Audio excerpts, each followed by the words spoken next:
नमस्ते मेरे प्यारे दोस्तों, स्वागत है आपका मेरे चैनल ड्रीम आईटी जॉब पे।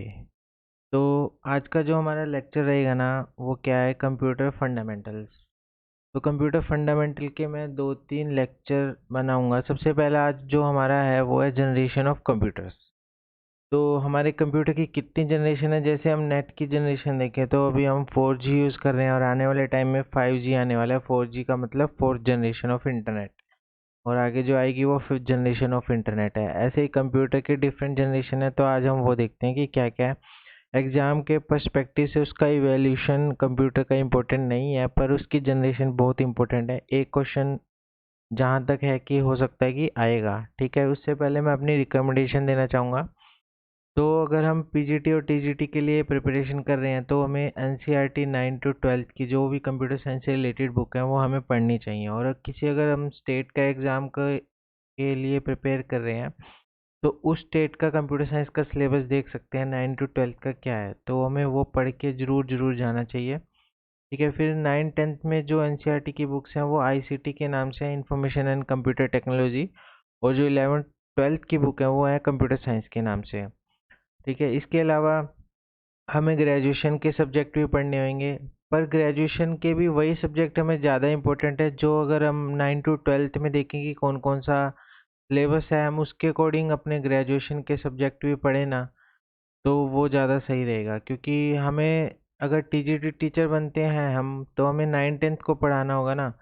तो और अगर हम पीजीटी टीचर अगर बनते हैं तो हमें 11 12 को पढ़ाना है, ठीक है। तो इसीलिए 9 to 12 का सिलेबस तो चाहे वो टीजीटी टीचर हो चाहे पीजीटी हो, उनको आना ही चाहिए। उसके अलावा ग्रेजुएशन का जो भी सब्जेक्ट या सिलेबस पढ़ना है आपने, वो इसी का रेफरेंस लेके 9 to 12 का जो भी सिलेबस का रेफरेंस लेके इसके हिसाब से पढ़ना है। तो टीजीटी के लिए क्या है, टीजीटी अगर टीजीटी के लिए हम ऊपर ऊपर से भी पढ़ लेते हैं, अगर हर टॉपिक हमने कवर कर लिया है बिना डीपली नॉलेज की लिए भी, तो भी हम आराम से टीजीटी को क्वालिफाई कर सकते हैं। पीजीटी के लिए हमें क्या चाहिए, पीजीटी के लिए हमें डीप नॉलेज चाहिएगी। तो इसके लिए हमें अच्छे से प्रिपरेशन करनी पड़ेगी। गेट लेवल की हम अगर प्रिपरेशन करेंगे तो हम पीजीटी बहुत इजीली क्लियर कर लेंगे। गेट लेवल में बहुत हाई लेवल क्वेश्चन होते हैं, पर फिर भी मतलब अगर हम उसकी हाफ प्रिपरेशन भी की, अगर हमने गेट के टाइप की, तो हम पीजीटी आराम से क्लियर कर सकते हैं,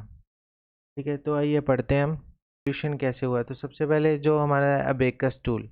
तो अबेकस में क्या है ना, अबेकस उस टाइम पे फास्टर कैलकुलेशन के लिए हर मतलब कोई भी टाइम हो कोई भी युग हो, तो फास्टर हम चाहते हैं कि हमारे काम बहुत फास्ट फास्ट हो। तो उस टाइम पे कोई डिवाइसेस नहीं थे, कुछ नहीं थे, 3000 बीसी में। तो बेकस ने क्या किया, एक डिस्कवर किया कुछ टूल जो मल्टीप्लिकेशन और एडिशन करता था। ये इवन अबेकस टूल आज भी चाइना में छोटे बच्चों को पढ़ाया सिखाया जाता है, क्योंकि उससे मल्टीप्लिकेशन और जो एडिशन है ना, वो बहुत फास्ट होती है। तो फास्टर कैलकुलेशन के लिए अबेकस ने टूल बनाया। कौन सा टूल था, ये वाला कुछ टूल था। तो ये गूगल पे सर्च करके देख सकते हैं, एग्जाम के पर्सपेक्टिव से इतना इम्पोर्टेंट नहीं है तो मैं करवा नहीं रहा, ठीक है। फिर second, Napier logs and bones, इन्होंने भी कुछ लकड़ी पे लेके कुछ वैल्यूज को लिखा जिससे मल्टीप्लिकेशन और डिवीजन हो सकता था। ये इन्होंने कब किया, 1617 में, ठीक है। इसके बाद पास्कल लाइन आए। पास्कल लाइन कौन थे, ये एक मैथमेटिशियन थे, पर इन्होंने बहुत सारे लॉज दिए हैं, जो इसमें से एक पास्कल्स लॉ हम पढ़ते हैं फ्लूइड मैकेनिक्स में, ठीक है। इन्होंने एडिंग के लिए मशीन बनाई 1642 में, और ये एडिशन भी परफॉर्म करती थी और सब्ट्रैक्शन भी परफॉर्म करती थी। तो इसमें जो नेपियर बोन्स का ये देख सकते हैं, इस टाइप से कुछ लकड़ी के लिख के उन्होंने कुछ टूल बनाया था जिसकी हेल्प से मल्टीप्लिकेशन डिवीजन हो रहा था। फिर पास्कल ने ये गियर्स का सिस्टम कुछ बनाया, इसी के बेस पे जो हमारी क्लॉक काम करती है वो इसी के बेसिस पे काम करती है पास्कल्स कैलकुलेटर के। फिर पास्कल के कैलकुलेटर को थोड़ा इम्प्रूव किया। किसने इम्प्रूव किया, लिबर्टीज़ ने। लिबर्टीज़ ने क्या किया, 1673 में इन्होंने मल्टीप्लिकेशन और डिवीजन के लिए सेम मशीन जो पास्कल की मशीन थी उसी को थोड़ा इम्प्रूव कर दिया, ठीक है। इसकी मशीन को हम देख सकते हैं, इस टाइप की कुछ मशीन थी, ये कैलकुलेटर था। फिर इसके बाद जैकर्ड्स लूम, तो हम इसके ईयर हम याद रख सकते हैं। नेपियर जो आया था वो 1617, पास्कलाइन जो मशीन बनी थी वो 1642, फिर लिबर्टीज की मशीन बनी थी 1673। उसके बाद जैकर्ड लूम्स, इन्होंने पंच कार्ड का इन्वेंशन किया था। इसके बेसिस पे कॉटन मिल उस टाइम की ऑटोमेटेड हुई थी। हर 5 मिनट या 10 मिनट पे एक पंच कार्ड होता था, जिससे मतलब तो यहीं से हमारा जो स्टोरिंग रिट्रीविंग का कॉन्सेप्ट था यहीं से बना था। तो ये कब की बात है, 1801। ठीक है, इसकी मशीन हम देख सकते हैं, इस टाइप की कुछ बड़ी सी मशीन थी। ठीक है, फिर इसके बाद हमारे आए चार्ल्स बेबेज, जिनको हम क्या बोलते हैं, फादर ऑफ मॉडर्न कंप्यूटर्स। तो कोई आपसे पूछे कि फादर ऑफ मॉडर्न कंप्यूटर कौन है, वो है चार्ल्स बेबेज। ये कब आए, 1822 में। इन्होंने क्या किया था, एक डिफरेंस इंजन बनाया था, जिसमें मैथमेटिकल फंक्शन और पोलिनोमियल इवैल्यूएशन, मतलब सीरीज जो थी वो सोल्व होती थी। ठीक है, फिर इसके बाद 1833 में, 11 साल बाद, उन्होंने एनालिटिकल इंजन बनाया। तो इन्होंने डिफरेंस इंजन बनाया, दो इंजन बनाए और एनालिटिकल इंजन बनाए। इसी के ये जो एनालिटिकल इंजन बनाया है, इसी के बेस पे जो हमारा आज का कंप्यूटर सिस्टम है वो इसी के सिस्टम पे बेस्ड है, जिसमें सेंट्रल प्रोसेसर, मेमोरी, स्टोरेज और इनपुट आउटपुट डिवाइसेस का उन्होंने यूज़ किया था। तो इस टाइप का कुछ इनका ये एनालिटिकल इंजन था। ठीक है, फिर इसके बाद जो हमारा first operational general purpose computer था, जो जो भी हम इंस्ट्रक्शन पहले से दिए रखते थे वो ऑटोमेटिकली जो चला रहा था। तो हमारा फर्स्ट जो ऑपरेशनल जनरल पर्पस कंप्यूटर था वो कौन सा था, मार्क वन। और ये किसने बनाया था, आईबीएम कंपनी ने बनाया था। और किसके साथ मिलके, प्रोफेसर होवर्ड आइकिन ने, हार्वर्ड यूनिवर्सिटी में। ठीक है, तो मार्क वन ये कब हुआ था, 1944 में। ठीक है, फिर इसके बाद आए हमारे, ये इस टाइप की कुछ मशीन थी मार्क वन। ठीक है, फिर इसके बाद आए वैन न्यूमन। वन न्यूमन वही है जो इसके बेस पे हमारा कंप्यूटर प्रपोज हुआ था। इससे इन्होंने एक कॉन्सेप्ट दिया था जिसका नाम था स्टोर्ड प्रोग्राम। ठीक है, उसमें क्या होता था कि जैसे हमारे पास ये एक मेमोरी हो गई, मेमोरी यूनिट।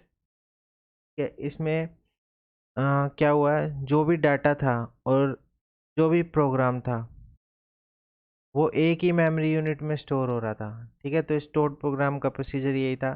पर इसकी कमी क्या थी, कमी भी यही थी कि हम एक टाइम पे या तो डाटा को एक्सेस कर सकते हैं या फिर प्रोग्राम को एक्सेस कर सकते हैं। डाटा दोनों एक ही मेमोरी यूनिट में स्टोर हो रहे थे, एक टाइम पे एक ही एक्सेस कर सकते हैं। तो इसी को हम बोलते हैं कि वो न्यूमैन बोटलनेक था।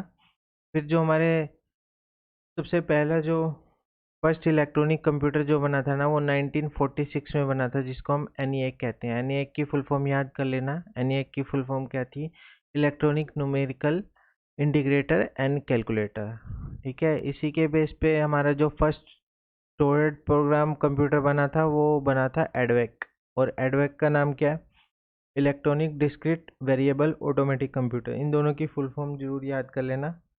एडवेक की electronic discrete variable automatic computer, और एनईएक की इलेक्ट्रॉनिक। यहाँ पे ये याद रखना, एग्जाम में इलेक्ट्रॉनिकली भी दिया हो सकता है, तो इलेक्ट्रॉनिक याद रखना है। यहाँ पे सिर्फ है electronic numerical integrator and calculator. ठीक है, इस टाइप का ये एक रूम जितना पूरा कंप्यूटर था। फिर इसके बाद हमारा जनरेशन ऑफ कंप्यूटर। तो यही मेन टॉपिक है, ये जरूर जरूर जरूर पढ़ के जाना, very very important. Star star star star, बहुत बहुत बहुत इंपॉर्टेंट है। तो आइए हम पढ़ते हैं फर्स्ट जनरेशन। ठीक है, ये कंप्यूटर इंडस्ट्री जो है वो कैसे इवॉल्व हो रही थी, ग्रोथ कैसे हो रही थी, इसमें टेक्नोलॉजी के हिसाब से ग्रोथ हो रही थी। कि मतलब हमारे पास जैसे पहले वो वैक्यूम ट्यूब्स अवेलेबल थी, तो उसी टाइप से हमारी फर्स्ट जनरेशन थी जो 1942 से 1955 था। तो एग्जाम में इन्हीं के बीच का कोई ईयर दिया रहेगा और पूछेगा कि फर्स्ट जनरेशन ऑफ कंप्यूटर कौन से ईयर में थी। तो इसी के आसपास जो भी आपको ठीक लगे वो मार्क कर देना, क्योंकि अलग अलग बुक में अलग अलग दिया हुआ है। तो ये मैंने एनसीईआरटी की बुक से लिया। तो ठीक है, इसी के बीच में कोई ईयर दिया रहेगा तो उसके हिसाब से आप गैस कर सकते हैं। फिर सेकंड जनरेशन कब से कब तक थी, ये थी 1955 से 1964। तो इस टाइम पे जो हमारे वैक्यूम ट्यूब्स यूज़ हो रहे थे, इस टाइम पे ट्रांजिस्टर आ गए थे मार्केट में, तो ट्रांजिस्टर यूज़ हो रहे थे। और एवरी टाइम हमारी कैपेसिटी भी बढ़ती जा रही थी। और पहले क्या हुआ, एक रूम जितना कंप्यूटर था तो उसी हिसाब से हीटिंग ज़्यादा होती थी कमरे में, उसी टाइप से हीटिंग कम होती गई। अगर जितना छोटा होगा तो उसी उतनी हीटिंग कम होगी। तो फिर उसके बाद थर्ड जनरेशन थी, वो थी 1964 टू 1975। इस टाइम पे इंटीग्रेटेड चिप्स आ गई थी, तो इसीलिए इसमें इंटीग्रेटेड चिप्स यूज होती थी। फिर हमारे जो फोर्थ जनरेशन, वो 1975 से अभी तक चल ही रहा है। ठीक है, इसमें माइक्रो प्रोसेसर यूज होता है, जो हमारे में लैपटॉप्स में या फिर कंप्यूटर में यूज़ हो रहा है। तो ये अभी तक चल ही रहा है। और जो एडवांस टेक्नोलॉजी है, वो अल्ट्रा लार्ज स्केल इंटीग्रेशन, जो नैनो सेकेंड में प्रॉब्लम सोल्व कर देती हैं। ठीक है, तो ये अभी तक प्रेजेंट एंड बियॉन्ड ये भी चल रहा है। ठीक है, तो ये ईयर याद कर लेना, 1942 से 1955 तक फर्स्ट जनरेशन, फिर 1955 से 1964 second generation, third generation 1964 to 1975, fourth generation 1975 to present, और फिफ्थ जनरेशन अभी चली रही है। ठीक है, उसके बाद अब सर्किट कैसे कैसे यूज़ हो रहे थे इसमें। फर्स्ट जनरेशन में वैक्यूम ट्यूब्स, सेकंड जनरेशन में ट्रांजिस्टर, थर्ड जनरेशन में इंटीग्रेटेड चिप्स। तो वो पूछ सकता है कि इनमें से कौन सी जनरेशन में ट्रांजिस्टर यूज हो रहे थे, फर्स्ट जनरेशन, सेकंड, थर्ड या फोर्थ। तो हमें आंसर जो है वो सेकंड जनरेशन लगाना होगा। तो इस टाइप के क्वेश्चन आ सकता है। फिर इसके बाद मेमोरी कैपेसिटी। अब जो फर्स्ट जनरेशन के कंप्यूटर थे उसमें वैक्यूम ट्यूब्स लगे हुए थे, तो उनकी कैपेसिटी बहुत कम थी। तो मेमोरी कैपेसिटी हमारे पास सिर्फ 20 KB थी उस टाइम पे। छोटी छोटी प्रॉब्लम्स को सोल्व करने के लिए यूज़ कर रहे थे। फिर सेकंड जनरेशन जो आया, उसकी मेमोरी कैपेसिटी बहुत ज़्यादा हुई, 128 KB। ठीक है, फिर थर्ड जनरेशन आया, उसकी 1 MB। और फोर्थ जनरेशन आया, उसकी तो अभी हम 1 TB तक भी मेमोरी कैपेसिटी है। ठीक है, फिर इसके बाद फिफ्थ जनरेशन है, उनकी और ऊपर बहुत ज़्यादा क्लाउड आ गए, अब तो बहुत कुछ सिस्टम आ गया, तो बहुत हाई कैपेसिटी है मेमोरी की। फिर प्रोसेसिंग स्पीड, उस टाइम 300 इंस्ट्रक्शन पर सेकेंड, IPS की फुल फॉर्म याद रखना, इंस्ट्रक्शंस पर सेकेंड। ठीक है, उस टाइम पे फर्स्ट जनरेशन में 300 IPS थी, सेकेंड में भी सेम था। और थर्ड जनरेशन में क्या हुआ, 1 मिलियन इंस्ट्रक्शन पर सेकेंड एग्जीक्यूट हो सकती थी। ठीक है, इतनी प्रोसेसिंग स्पीड हो गई थी। और अभी तो उसमें भी बहुत ज़्यादा हाई है। फिर इसके बाद फिफ्थ जनरेशन तो बहुत ही हाई जाएगा। ठीक है, तो मिप्स की भी फुल फॉर्म याद रखना, मिलियन इंस्ट्रक्शन पर सेकेंड।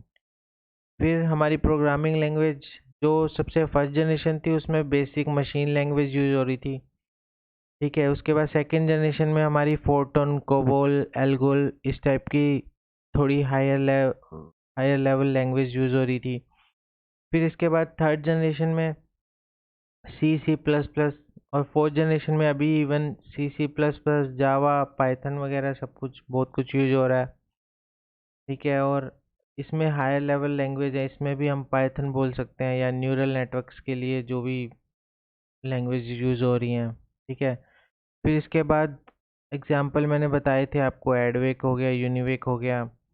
फिर सेकेंड जनरेशन के एग्जाम्पल, IBM के सीरीज 1401 और 7094 सीरीज। फिर थर्ड जनरेशन में IBM 900 सीरीज था। ठीक है, फोर्थ जनरेशन में जो भी चल ही रहा है, मल्टीमीडिया पेंटियम के प्रोसेसर हो गए। ठीक है, फिफ्थ जनरेशन में आर्टिफिशियल इंटेलिजेंस और रोबोटिक्स, ये भी आएगा बहुत आगे। ठीक है, तो इसमें बस यही कहूँगा कि ईयर्स याद रखना, और ये थोड़ी बहुत सर्किट याद कर लेना कि वैक्यूम ट्यूब्स कब थे, ट्रांजिस्टर कब थे। और इसमें IPS और मिप्स की फुल फॉर्म याद कर लेना। ठीक है, बस इतना ही है। ये देख सकते हैं हम, फर्स्ट जनरेशन है जो, इसमें देख लो एक रूम जितना पूरा कंप्यूटर था। सेकंड जनरेशन में थोड़ा छोटा हुआ, थर्ड जनरेशन में थोड़ा और छोटा हुआ। ठीक है, फोर्थ जनरेशन में इस टाइप के, अगर मूवीज़ हम हॉलीवुड मूवी देखते हैं तो इस टाइप के देखने को मिलते हैं, थर्ड जनरेशन वाले भी देखने को मिल जाते हैं। फोर्थ जनरेशन तो अभी हमारी चल ही रही है। फिफ्थ जनरेशन में इससे भी एडवांस हमारे पास रोबोटिक्स वगैरह। ठीक है, तो वो सब आ जाएगा। तो थैंक यू गाइज। सब्सक्राइब करना मेरा चैनल, और अगर आपको वीडियो पसंद आई तो शेयर करना, कमेंट करना, और कोई सजेशन या कुछ भी क्यूरी हो तो मेरी ईमेल आईडी पे ईमेल कर सकते हैं। Thank you guys.